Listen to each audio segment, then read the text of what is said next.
এই নাটোরের জনগণ, বাংলাদেশের জনগণ ভোটে অংশগ্রহণ করে নাই। বাংলাদেশের জনগণ ভোট কেন্দ্রে যায় নাই। বাংলাদেশের জনগণ ওই ড্যামি নির্বাচনে ড্যামি প্রার্থীদেরকে ভোট দেয় নাই। অতএব আমরা মনে করি এই নির্বাচনে, এই আন্দোলনে, এই সংগ্রামে বিএনপি বিজয় অর্জন করেছে। আমার বিএনপি নেতা কর্মীদের কাছে আমার অনুরোধ, আপনারা কেউ হতাশ হবেন না। আমরা বিশ্বাস করি ইনশাল্লাহ আমাদের এই সংগ্রাম চলছে। ভোটের অধিকারের যে সংগ্রাম, মানুষের কথা বলার অধিকারের যে সংগ্রাম, গণতন্ত্রের যে সংগ্রাম, ভোটের অধিকারের যে সংগ্রাম, এই সংগ্রাম চলছে যতক্ষণ পর্যন্ত এই সরকার ক্ষমতা থাকবে, যতক্ষণ পর্যন্ত এই বিএনপির আন্দোলন, এই ভোটের অধিকারের আন্দোলন, ভোটের অধিকারের আন্দোলন, মানুষের কথা বলার অধিকারের আন্দোলন, এটা চলছে, চলবে যতক্ষণ পর্যন্ত সরকার পদত্যাগ না করবে, ততক্ষণ পর্যন্ত এই আন্দোলন চলবে, চলবে।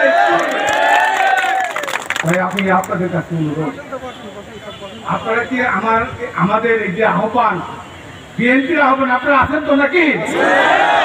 আছেন তো নাকি প্রিয় ভাই আমার? তাই আমি আপনাদের কাছে আমার অনুরোধ, বাজেট, এই যে বাজেট, এই সরকারকে আমরা মানি না।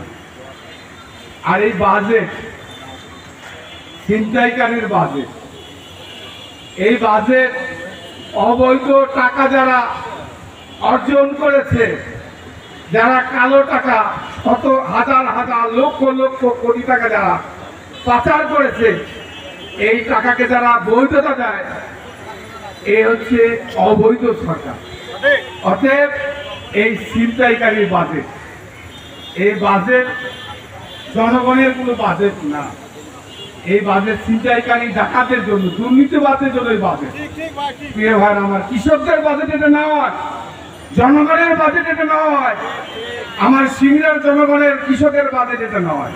এটা হচ্ছে গুটি কয়েক 5-7 জন 10 জন যারা এই টাকা, আপনাদের টাকা বাংলাদেশকে লুট করে নিয়ে চলে গেছে, এই তাদের বাজেট এটা, জনগণের বাজেট এটা নয়। তাই আমি আপনাদের কাছে অনুরোধ, আপনারা ঐক্যবদ্ধ থাকেন, ইনশাল্লাহ আমরা অবশ্যই লক্ষ্যে পৌঁছাবো, এবং অবশ্যই লক্ষ্যে পৌঁছানো না পর্যন্ত আমাদের এই সংগ্রাম চলবে ইনশাল্লাহ।